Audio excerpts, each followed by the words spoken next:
So I'm Audrey Mohan from Biological Sciences Curriculum Study, BSCS. And I'll let my colleagues introduce themselves.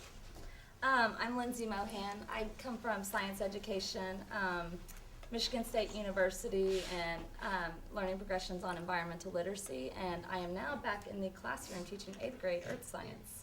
So it's definitely been an eye-opener going back to the classroom and being in the trenches again in Texas. Yeah, I'm Eui-Kyung from Northern Illinois University, and I'm from geography education field, and I do use GIS and other geospatial technology and for teaching and research. I'm Mary Marsh, and I'm at a small private university just outside of St. Louis, Lindenwood University. I have a really heavy teaching load. I think that's true for a lot of you in here, so I haven't had the opportunity to do much research as of late, but as a PhD student and the years following that, I did a lot of research on spatial thinking types of things. So. Could all of you perhaps speak up a little bit more? Yes. I'm trouble hearing you back here. Okay. So, and then I want to also mention that there is a lot of expertise in the room on spatial thinking, mental mapping, geospatial technology. So we really want this to be completely an open forum like the last panel. But we did throw together some slides really quickly to kind of present some information to everyone in here to think about to kind of foster our discussion. So I threw up some spatial tasks that you've probably, well, they're not all tasks, but things that you've in geography education have at least seen.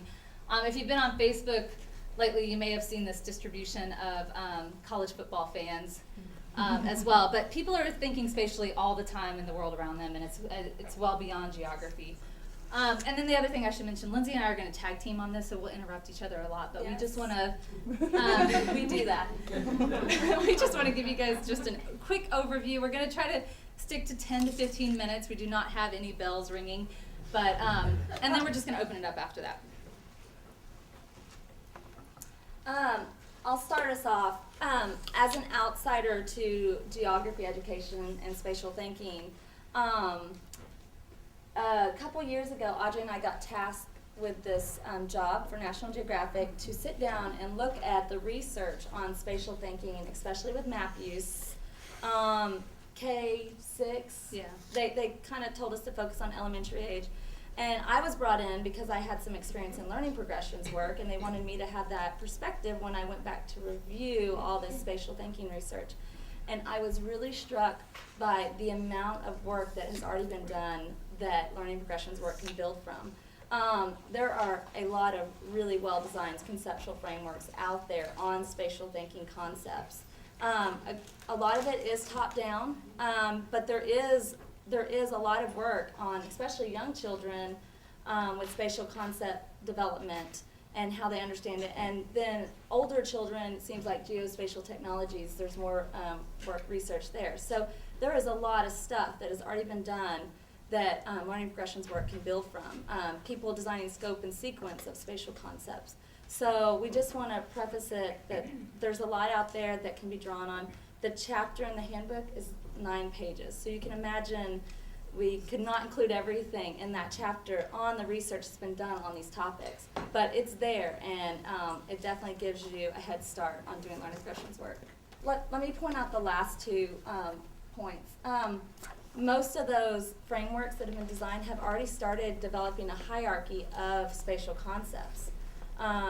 What young kids need to truly understand before they can advance to more sophisticated concepts. So those especially for non-geographers, primitives tend to be the most basic concepts that young children really need to master before they can then go on to simple spatial and then complex spatial relationships.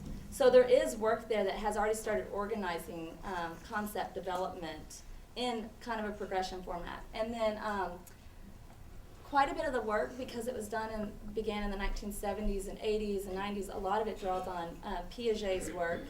And so there's this idea that there's sort of progression from topological spatial concepts that young children, 3, 4, 5, 6, around that age, they're viewing things from this topological perspective. And then projective and Euclidean can come later. There's some argument about when those actually come for children naturally and when they start using them. But that's sort of already there in the background too of all the research, this sort of progression through topological, projective, Euclidean spatial reasoning. So, and I have a quick example of that because it's not language that everyone uses all the time to describe things, but say that I'm using a topological approach or perspective. It's qualitative, and I can say that Michael is in front of me. So I describe that Michael is in front of me. That's qualitative. It's from her perspective. And that's what very young children naturally use. Being able to use a projective perspective is saying that Michael is next to Niam, or like seeing it from Niam's perspective. And then being able to use Euclidean as being able to say, well, Michael's 3 feet in front of me, and he's 4 feet away from Niam, and so being able to use metric measurements. Or as this part is of the that. north. This is the north side of the wall. This is Right. knowing your cardinal directions and where you're at in space in relation to north, Right. east, south, and west. Coordinate systems and Yeah. stuff like that. So, and there is sort of this. There is a lot of research that shows that kids naturally go through some sort of progression through that way of thinking, and that's already there in the research. Okay, so, but as much as we say that there's a lot of things out there for us to build on, we actually, as we did our review, came up with a lot of questions as well, and things that we really need to consider, and one of them is, what are very young children truly capable of being able to do? So there's this whole topological projective Euclidean approach, which was initially built on by Piaget's work, but maybe Piaget doesn't have all the answers, right? And so there's the nativist approach that says that very young children can actually show projective ability, and that they can do topological and projective at the same time, and maybe it's the task that we're using that are limiting what we know about very young children. And so that's one big issue that we... It's quite a debate Yeah. in the research, and so as going into learning progressions work, that's something to consider because the research doesn't have a consensus about that at all. The next thing was the sex differences in spatial thinking research. We went into it knowing that this might be an issue, and what we found when we reviewed a lot of it was that a majority of studies did not find significant differences between the sexes on spatial thinking tasks. And then when it was found, there were all these caveats about it. So we don't know if there's a true difference. Yeah, so like the tendency that males use the survey strategy when they're navigation, so cardinal directions and stuff, whereas females use landmarks or route strategy.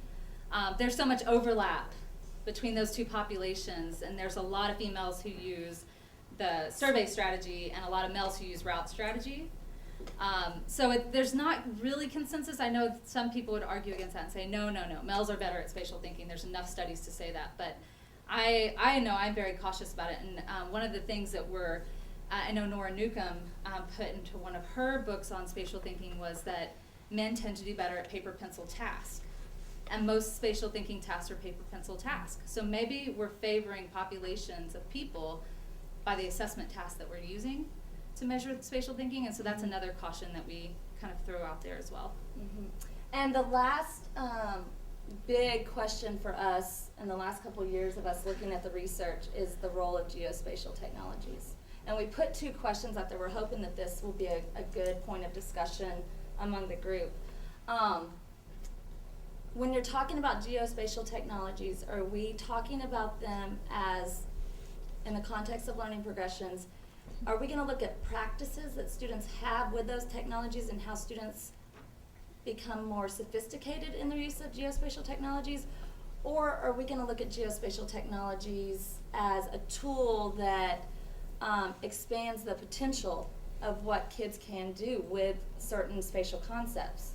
Or is it both? And it can be both, potentially, but it's just something to consider, like the role that those technologies are going to play in learning progressions. And we certainly did not come to any answers on it. And we know that there's people in here that have probably more ideas and a wealth of background in that work that could probably suggest how they should be involved in learning progressions work. So we definitely want to open that up to everyone to consider. So we don't want to take too much time, but we're going to just present a little bit of the research that's out there very quickly. Most of this is mostly in for chapter people 2. that are not familiar with spatial thinking research, we just want y'all to know that there is this stuff available. So these are frameworks that have been developed, and this is not, there are other frameworks as well out there. But these are frameworks that have been developed and used in research studies over the years that kind of try to come to some consensus on what spatial thinking is, particularly for geography. And that's something else I should mention, is that spatial thinking spans other disciplines and other scales. So chemists may look at spatial thinking at a micro scale or molecular scale. In geography, we're really talking much more about the environmental scale around a person or the geographic scale. But so these frameworks have been selected for that purpose. The one on the last column, I should say that cognitive psychology is really interested in visualization and orientation or mental rotation. Gollage and his colleagues also added, during the 90s, added spatial relations there. So that is a framework that's been used, but then it has been built on over the years in the 2000s by other frameworks. So some of these are actually connected. And you notice like some frameworks, like the second column, is starting to be organized hierarchically, just like a progression might be organized, and then some of the frameworks aren't. Some of the frameworks could just serve a learning progression researcher as potentially areas, big ideas, or we'll probably get into this later in the conference, but progress variables that you might be included in your learning progression.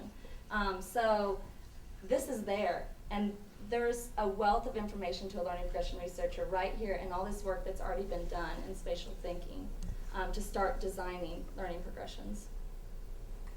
And this is in the handbook on page 12. So something that's not in the handbook, but part of that project we did for National Geographic is we condensed information about, it was really ages 3 to 10, but we tried to condense it to inform their curriculum development, their MAP skills program. So specifically, we were looking at the research with that lens for the National Geographic. But we tried to condense what we knew about some of these spatial concepts into something that they could use in order to design lessons for kindergarten, first grade, second grade. So I won't read these to you, but these are all based on research. I will point out sometimes it's one research study that we built on. So it was, I mean, it's, I can't say there's a wealth of research on every single spatial concept, but there are studies there to start with. So this is pre-K through first grade on different concepts. And these, some of these are the primitives. So primitive concepts are things like location and magnitude. Simple spatial would be like distance and direction. As you go up through the grades, and we put grades because that was their lessons were geared towards a grade, but the research is usually more about ages. This starts getting into more simple spatial and even complex spatial concepts as you get into upper elementary. And then by upper elementary and moving into middle school, and this is kind of where we stopped our review, they can certainly start doing complex spatial lessons. And this goes back to the earlier discussion. It does seem in the research that there is some consistent shifts in student thinking that does happen in spatial reasoning. Like, and what we saw was it usually occurs somewhere around 6, 7 years old. There's some type of shift, and then there's like another shift that would happen later on, maybe 8 or 9. And what kids really start naturally being able to do with spatial concepts. So there is that kind of background to all the work. Do we want to share anything else? Well, so this is also on page 15. We condensed it into, and I'm just going to show these to you because they're in there. They're in your handbook if you want to refer to them. Yeah. So different concepts, and we tried to cite research studies on these where we could. So this is just to illustrate the type of work that's been done that can be used. And then this is a modified version of. Could you go back to the slide that had the challenges on it? Oh yeah, and this one I don't think we included the challenges for the purposes of this chapter. This is actually the table from the report to National Geographic. That's a good example of beginning thinking about unpacking. That's what we did. We did very similar to what CPRI did.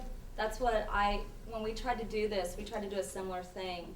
is identify what does the research say that they sort of can do, and then what are the researchers saying that they're going to really struggle with. They might be able to do it, but they're going to struggle with it. So there's got to be a lot of teacher modeling and a lot of scaffolding in the curriculum for them to be able to do it if you're going to try at that age. Maybe you shouldn't try at that age. But yeah, we tried to do similar to like what CPRE did with that. Yeah, for the purposes of this chapter, we didn't include all those challenges, but the other report that has them is freely available. And then this is a modified version of an article published by Gollage and Mary and their colleague Sarah Battersby. We kind of modified it for National Geographic's purposes for what they asked us to do, but it's a 2008 article, I think the Journal of Australian Geographers. Excellent article, yeah. It's very good, and they had even more concepts, I believe, in their table. But they tried, based on what they knew about spatial concept development, they tried to start mapping out the appropriate areas or grade levels in which you would begin to introduce those concepts. So again, another great resource for us to use. And then we don't want to leave out the Gershmels have actually done, Phil and Carol Gershmel have done quite a bit of work as well. They have a different framework in which they're operating, but it's also been used widely in geography. This is from the GeoStart program that the Association of American Geographers did. And this is an example of how they use their framework to then map out activities by grade levels for teachers in that program. So I know that the Gershmels, and I know Carol's got like early elementary research that she's done with very young children with their framework as well. So it's another good resource to consider and use. And again, going back to that very first table, I think an interesting thing for us to think about is looking at the overlap between these frameworks. There's quite a bit of consistency across, even though people are conceptualizing it slightly different, there's a lot of consistency across these different frameworks that we can also build on as well. So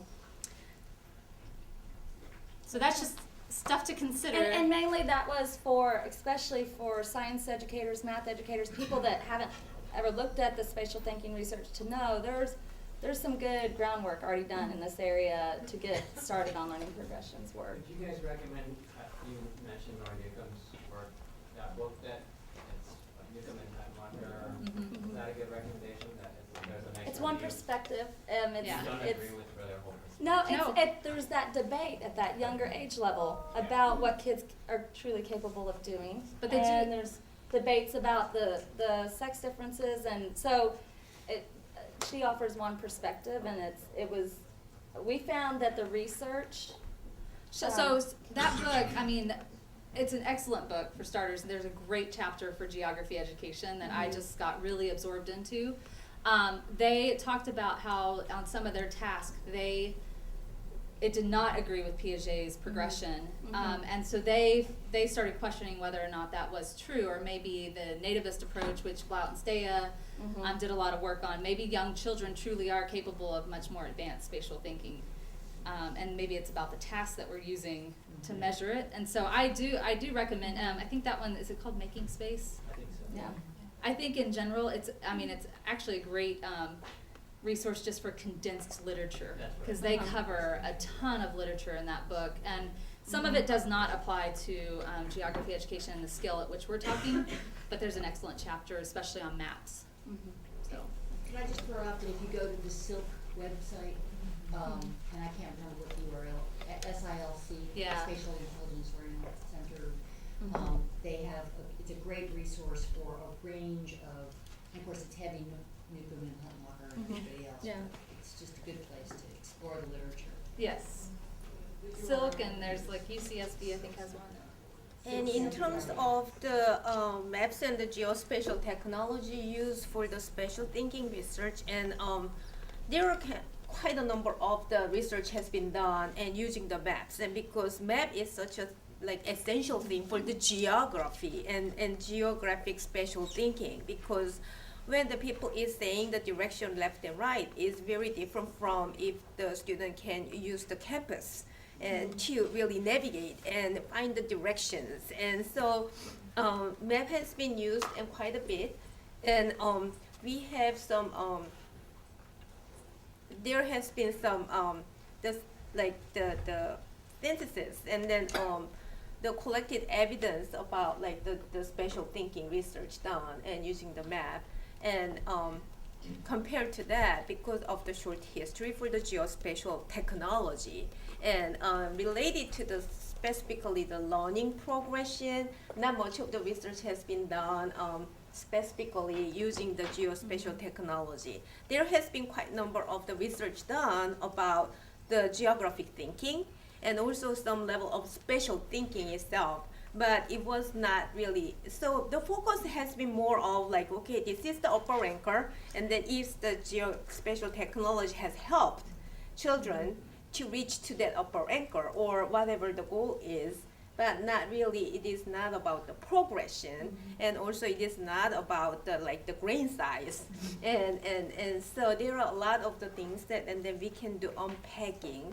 and in terms of whether it should be the tool or that it should be the aim for the learning, and I think it is really has to do with the level, because in K to 12, and obviously maybe a certain degree, but the majority of the use of the geospatial technology is to reach to the next level. It is to enhance their learning and to enable for them to do something that they could not have done without that technology, and just using simple paper maps. And so for that reason, and in that case, and it is kind of like use the GIS and or any other technology for the as a tool to progress the children's learning. But if it is more of the like college level, and if somebody is trained to be a GIS and to use that more of the like progressive learning, and then that might be the more of the goal and aim for that. And so there might be a difference between the what should be we aiming for that. And so today, and I'm particularly thankful about the discussion that talking about the differences between the conceptual, the progression, and also what should be the curriculum, and that could be the different. And also, I appreciate the discussion that David was talking about, like the differences between the aims and outcome, because those are the two different things. And so, in terms of doing this like learning progression for the geography education, and I feel like, and that we are trying to, this is not to find the like solution, and in education, we are in education, we all agree that there is no one single solution is going to help everybody in any setting. So instead of like taking this as a, to look for a solution, and it's going to apply to every single children in any spaces, in any places, I think that this is the more of the opportunity to enhance and enrich our understanding of the geography learning. And so it's not going to be a solution, but it is the way to study more and inquire more about the field. So we've given you a lot of information up front, and we didn't do it in 10 minutes, sorry. Yeah. So now it's just opening up the floor to questions or thoughts or experiences. Hey, Lynn. That's a couple things. I'm just thinking about this idea of whether we look at, let's just use like Google Earth as a tool or a mechanism to extend our cognitive abilities. And I think if you unpack what kids are doing when they're looking at imagery on Google Earth, let's say, it's very different than a map, right? Now it's dynamic, it's flexible, we don't have the map alignment issues. It's a very different knowledge base than maps, and I think that's really, really important to look at. So I don't think we can look at it simply as a tool, like a magnifying glass to see our map better. I think it is a whole, it's a tool for thought, it's a different way of thinking. Yeah, I think one of the challenges and about the geospatial technology is it is, so in terms of all those, I know it is not really the sequential, but when we address, and I think one of the more challenge has been the geospatial technology is not really simple, and it is usually the tool for analysis. And analysis is really complex level of thinking. And you need to know about scale. You need to know about the direction. And then so it is more of the complex way of using the different lower level of spatial thinking to be able to do analyze. And also even further, the GIS or the like Google Earth kind of the thing. And when you make the decision what to click, what to bring, and then what kind of like parameters that you are doing, and then you are setting up the query, and that is even further complex because it projects and reflects your value system and what you think that it is important. And that can be also very subjective and then very complex way of thinking. So that is what we need to do a lot of complex level of unpacking.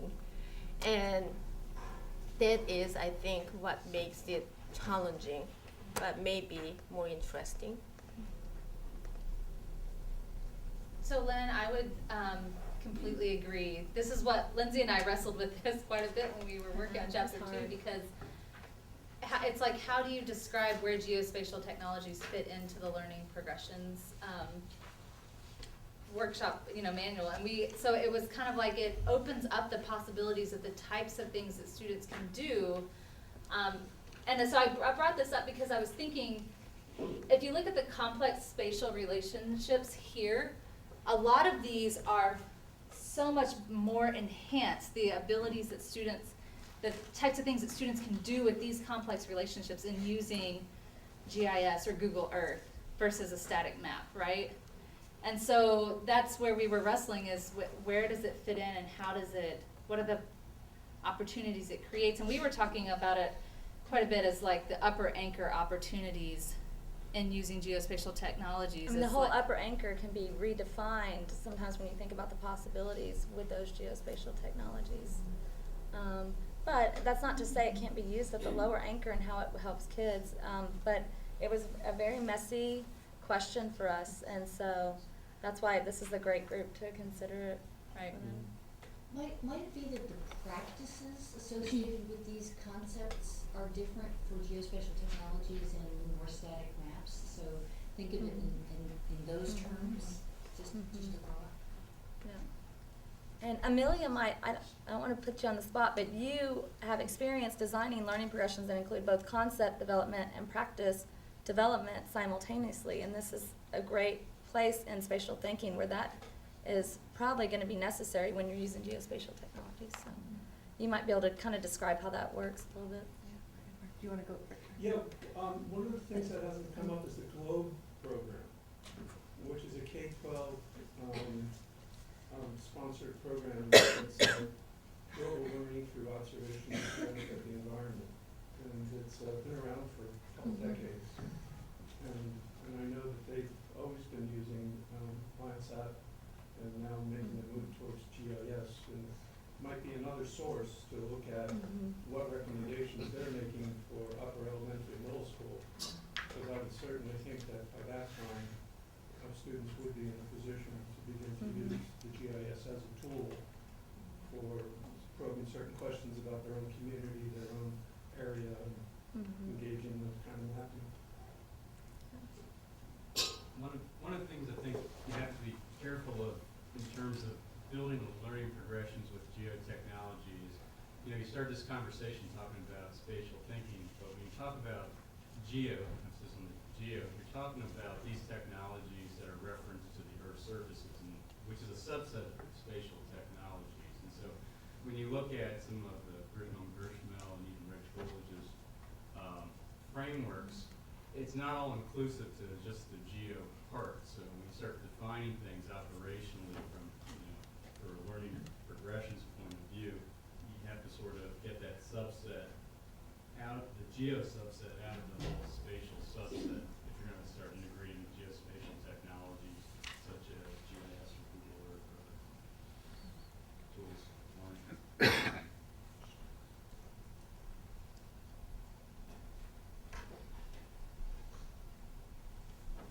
Yeah,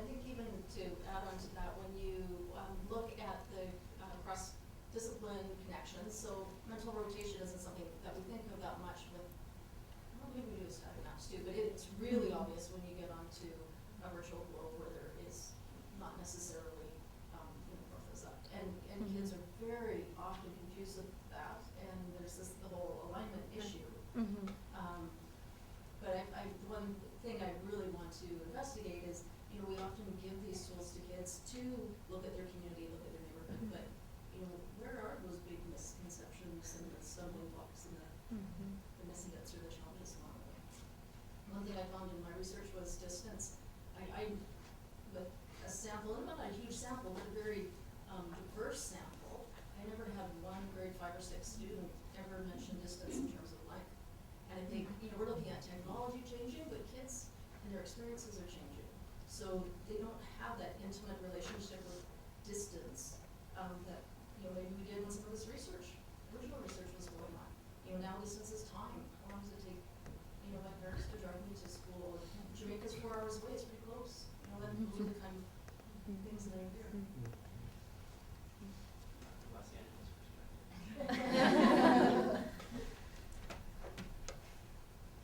I'm not really steeped in this literature, but in the water research we've done, we do a lot with maps and how students make inferences about things like direction of surface water flow on maps, and it's really interesting stuff. And with the geospatial technology issue, I think it's interesting. Like we find the kids at lower levels, it's really challenging for them to make inferences about topography and elevation from maps, and I think we kind of hypothesize that it's helpful for them to go back and forth between maps and real world three-dimensional experiences, whether it's the schoolyard and a map of that and thinking about which way is water flowing out of the schoolyard and drawing a map that kind of shows elevation, or making models of watersheds where they're putting a tarp over things and figuring out which way the water's flowing, and then drawing that as a map and thinking about what that means for where would the rivers be, where would the boundaries of the watershed be. And so I think it's interesting to think about that in terms of geospatial, taking it to geospatial technology and like images of Google Maps, where I see teachers put up a sort of a color sort of Google map, kind of the landscape view map of a river, and kids are kind of at this level often where they just think rivers flow south, honestly. And so you have the Bitterroot River in Montana, which flows north, and a teacher showing it up there, and it's like a different, like the teacher's sort of view of what's going on is completely different from the view of what the students have. And so I see sort of, there's opportunities there, with the opportunity with Google Earth to move things and start to see topography and stuff, but also challenges in that the computer screen is inherently two-dimensional, which is a challenge for school. But that's an argument for some kind of an intervention, teaching, start from the concrete and then abstract, so that, is, I think. Yeah, and I think it really makes a case for that coupling of a conceptual development with a task orientation. What can you do with it? Because, my concern about geospatial technology is it's leapfrog the geographic understanding, so people look what I can do and then make a completely misguided conclusion from it because they still think rivers flow south. If I may say something, that table that you put up from our research, the spatial concept. Is it the, this one? Yeah, that one. So the motivation behind, and this relates to not all geospatial technologies, but specifically GIS. When we embarked on this research, this was when GIS was starting to show up kind of more consistently in K through 12 classrooms. And our concern was that with some of these kind of pre-packaged lessons, students were just learning how to press a sequence of buttons to get a particular product without any sort of understanding of the concepts behind those processes. So that was the motivation behind developing this hierarchy. What are kind of basic spatial concepts, and then built from there.